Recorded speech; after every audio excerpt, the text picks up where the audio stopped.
तो चलिए आज एक कहानी सुनते हैं। नाम है नटखट मोंटू और जादुई कैमरा।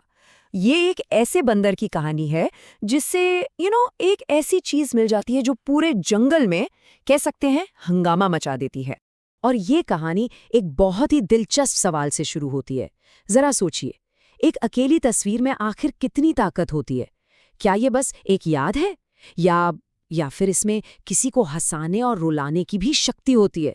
चलिए हमारी कहानी इसी सवाल का जवाब ढूंढने की कोशिश करती है। तो कहानी का पहला हिस्सा है एक जादुई खोज। यहीं से हमारे हीरो मतलब नटखट किरदार मोंटू का सफर शुरू होता है। तो सीन कुछ ऐसा है कि जंगल के पास एक शांत सा पिकनिक स्पॉट है और वहां है हमारा मोंटू, एक ऐसा शरारती बंदर जिसे हमेशा कुछ ना कुछ नया करने की सूझती रहती है। एक दिन झाड़ियों में उसे एक चमकदार चीज दिखती है, एक कैमरा। अब मोंटू तो मोंटू है, अपनी आदत से मजबूर जिज्ञासा में उसे उठाता है और बस गलती से एक बटन दब जाता है, क्लिक। जैसे ही कैमरे से तस्वीर बाहर निकलती है, मोंटू की आंखों में एक शरारती चमक आ जाती है। उसके दिमाग में आता है, अरे वाह, इससे तो मैं जंगल के सारे राज खोल सकता हूँ, सबकी पोल खोलूंगा। और बस यहीं से उसकी शरारतों का सिलसिला शुरू हो जाता है। और अब कहानी का दूसरा हिस्सा शुरू होता है, मोंटू की शरारत। आइए देखते हैं कि उसका ये खेल मजेदार रहता है या फिर किसी के लिए एक भद्दा मजाक बन जाता है। मोंटू का सबसे पहला निशाना बनता है जंगल का वो गुस्सैल भालू जिससे सब डरते हैं।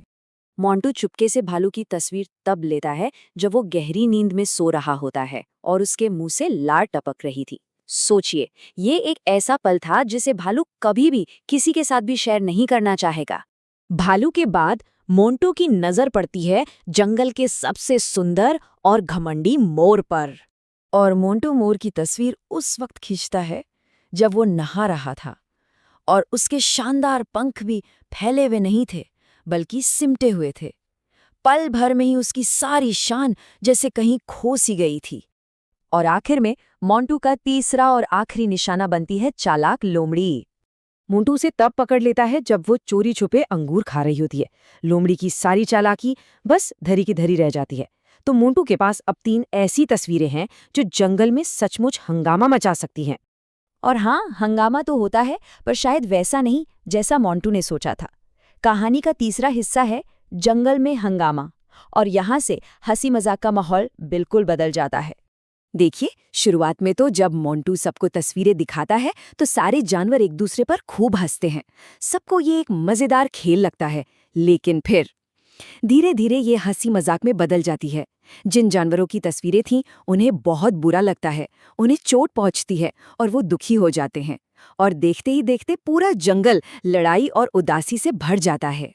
सब जानवर आपस में लड़ झगड़ रहे होते हैं और तभी एक आवाज आती है।